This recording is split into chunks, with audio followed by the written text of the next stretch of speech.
Okay, best friends, it is day 33 of my 60-day challenge. I have 60 days to read 30 books. Probably doesn't sound that crazy to you, but it's crazy to me. I left you guys right before I went on vacation. I'm back from vacation. Vacation was great. I had a time. So the first book that I ended up finishing, I was already in the middle of it, was A Marriage at Sea. I really liked this. I ended up rating it 4.5 stars. I said it was funny, quirky, oddly sad, and harrowing. At parts of it, I was like, ew. But there were some really probably unintentionally funny lines in this book. I dug it. Then I was listening to The Mirror. I did read like 1 or 2 chapters in the physical book, but I just kind of preferred listening to it on audio. I made it 56% of the way through this book. I'm going to DNF this. It's just too many words and nothing's happening, so I'm putting it down. And then my big vacation read that you guys voted on for me, People We Meet on Vacation, and I finished it. I rated it 4 stars, and I thought it was super cute. Emily Henry did her thing with this one. I have started on my Kindle, You Won't Forget Me by Maisie Eddings. I am 6% of the way through that book. I've made it nowhere in that book, but so far it's pretty interesting. So now I need to pick some new books. I already have a Kindle book, but that means I need an audiobook and a physical book. So for my audiobook, I really only have 2 books available for me that are part of my 30 books in 60 days. One of those I talked about before vacation, and that is An Ember in the Ashes. My other option is The Raven Scholar. Someone told me that the audiobook for this is really, really good, so I want to listen to the audio, and I'm like, I'll just buy it. I got Audible credits, but maybe I shouldn't. But my options are to buy the Audible of this, even though I already own the physical book, or to release the hold on this. I'm thinking the responsible thing is to release the hold on this and like let it come to me. It says I'm first in line, but it also says I have about a 3-week wait. Unsuspend that hold, baby. But we have to choose a physical book, okay? What are we gonna pick? Let me show you my top 2 options. Marie Lu, Red City, Isles of the Emberdark by Brandon Sanderson. These are my top 2 specifically because they're library books and they need to go back. And I do have the audio for both of these on hold as well, but they're like weeks and weeks into the future.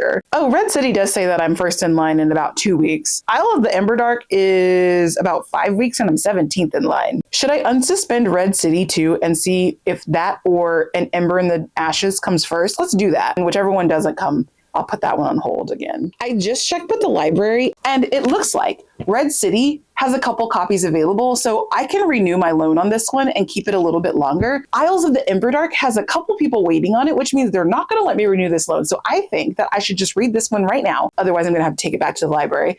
I mean, I'll have to take it back either way, but if I don't read it right now, then I won't be able to read it. I'll have to get back in line and check it out again when it's available again. I just checked the stats and I am closer to where I need to be than I was when I left on vacation, but I am 52.8% of the way through the challenge right now, and I need to be 55% of the way through the challenge right now. So I gotta get reading, okay? I'll catch you guys later.